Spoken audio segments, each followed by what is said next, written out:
Real number के rational और irrational numbers को पढ़ने के बाद हम बात करते हैं यूक्लिड डिवीजन थ्योरम और यूक्लिड डिवीजन एल्गोरिथम की। तो पहले हम यूक्लिड डिवीजन थ्योरम यानी यूक्लिड विभाजन प्रमेय के बारे में बात करेंगे।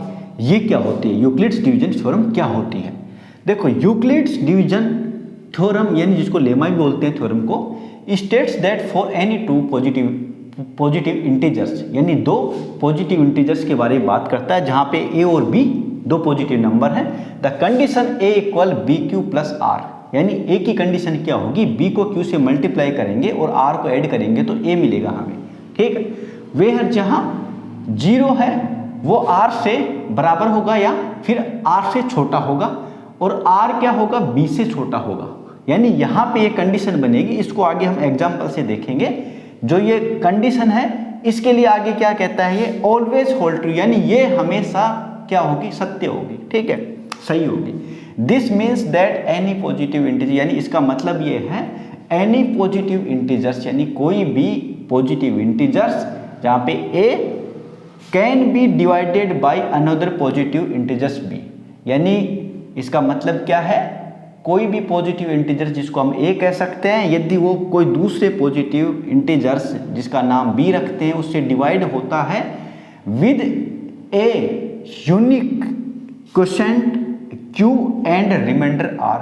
तो डिवाइड करते हैं तो क्या आएगा, आपके पास यूनिक क्वोशेंट क्यू आएगा और रिमाइंडर आर होगा। अब इसको हम इस पूरी थ्योरम को इस तरीके से, यानी ये जो कंटेंट जो लिखा हुआ है इसको हम इस एग्जांपल से लेते हैं। जैसे हमारे पास ये है, ये क्या है, यूक्लिड डिवीजन थ्योरम, यानी इसको शॉर्ट में इस तरीके से लिख सकते हैं। यानी ये है, ये कहने का मतलब ये है। तो a बराबर क्या है, बी क्यू प्लस आर। ए को मैंने 7 लिया, यानी ये कोई इंटीजर है 7, और b को 3 लिया मैंने, यानी दोनों इंटीजर है। इंटीजर के बारे में बात कर रहा है, a और b दोनों इंटीजर है। अब किस कंडीशन में आती है, ये 7 रखा मैंने, 3 से डिवाइड करूंगा तो 2 टाइम जाएगा और 1 रिमाइंडर आएगा। तो ये थ्योरम यही बात करती है, यदि कोई भी a और b दो इंटीजर्स हैं तो a को, यदि जो बड़ा इंटीजर्स है उसको छोटे वाले से आप डिवाइड करोगे तो एक आपके पास यूनिक क्या आएगा, क्वोशेंट आएगा q और रिमाइंडर r आएगा। यानी ये जो 2 है ये यहाँ पे क्या है, क्वोशेंट का काम कर रहा है। ठीक है, ये है b तुम्हारा डिवीजर, और 7 है ये डिविडेंड, यानी इसके अंदर भाग लगाएंगे 3 का तो 2 टाइम जाएगा और 1 रिमाइंडर आएगा। तो a किसका काम कर रहा है, डिविडेंड का, यानी भाज्य का। ठीक है, जिसके अंदर भाग लगाया जाएगा, डिवाइड करेंगे जिसको, b से डिवाइड किया जाएगा, यानी ये भाजक डिवीजर का काम करेगा b यहाँ पे। ठीक है, और जो q है ये क्वोशेंट यानी भागफल का काम करेगा, भागफल है यहाँ पे, और r है रिमाइंडर। तो जब भी कोई दो इंटीजर्स दिए हुए हों तो उसको यदि एक जो आपका इंटीजर है वो दूसरे से यदि उसकी कंपेयर करेंगे, यानी दूसरे से उसका यदि डिवाइड करके उसकी कंपेयर करने की कोशिश करेंगे तो क्या होगा, कंपैरिजन में ये चीज आएगी हमारे सामने, यानी a के बराबर बी क्यू प्लस आर होगा।